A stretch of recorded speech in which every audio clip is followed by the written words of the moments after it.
আজ রাতে ব্যালন ডি'অরের নাম ঘোষণা। কে জিতবে, রাফিনহা, ইয়ামাল নাকি দেম্বেলে? দেখুন, আর মাত্র কয়েক ঘন্টার অপেক্ষা।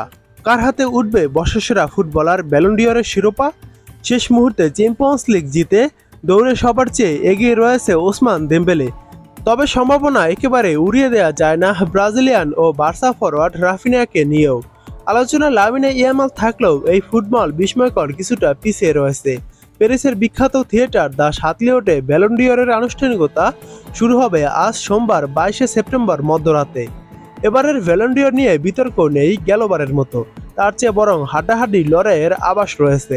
একটা সময় মনেই হচ্ছিল বহু বছরের অপেক্ষার অবসান ঘটিয়ে রাফিনিয়ার হাত ধরে বর্ষসেরা ফুটবলারের সবচেয়ে মর্যাদা আর গ্রহণযোগ্যতার পুরস্কার যাবে ব্রাজিলে। তবে পিএসজিকে চ্যাম্পিয়ন্স লিগ জিতিয়ে শেষ মুহূর্তে সব সমীকরণ বদলে দিয়েছেন ওসমান দেম্বেলে।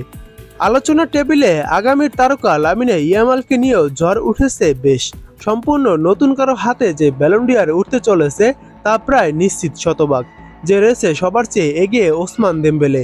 চ্যাম্পিয়ন্স লিগ জিতে পিএসজির ইতিহাস রচনার পেছনে বড় অবদান রয়েছে এই ফ্রান্স তারকার। ইউরোপ সেরার আসরে 15 ম্যাচ খেলেছেন, করেছেন 8 গোল। পুরো সিজনে 53 ম্যাচ খেলে দেম্বেলে স্কোর করেছেন 35টি, অ্যাসিস্ট ছিল আরও 16টি। ব্যক্তিগত নৈপুণ্যের পাশাপাশি দলগত অর্জন এগিয়ে রাখছে এই ফরাসি তারকাকে। চ্যাম্পিয়ন্স লিগ ছাড়াও পিএসজিকে লিগ ওয়ান এবং ফ্রান্স কাপ জেতাতে তার ছিল গুরুত্বপূর্ণ অবদান। ওসমান দেম্বেলে যদি শেষ মুহূর্তে চ্যাম্পিয়ন্স লিগ না জিততেন তাহলে চোখ বন্ধ করে 2024-2025 মৌসুমের ব্যালন ডি'অর জয় হিসেবে রাফিনিয়াকে বেছে নিতেন ভোটাররা। লা লিগা সহ বার্সেলোনাকে ঘরোয়া ট্রেবল জেতাতে তার ছিল গুরুত্বপূর্ণ অবদান। 57 ম্যাচে তার পা থেকে এসেছে 34 গোল। তার সঙ্গে মোটামুটি সমান তালে চলেছে ব্রাজিলিয়ান ফরোয়ার্ডের 25টি অ্যাসিস্ট। 42 গোল করে রবার্ট লেভানডোভস্কি গেল মৌসুমে বার্সার টপ স্কোরার হলেও পুরো স্পটলাইট দখলে রেখেছিলেন রাফিনহা। গেল মৌসুমে নতুন এক ফুটবল বিস্ময়ের উত্থান রেখেছে ক্লাব বিশ্ব।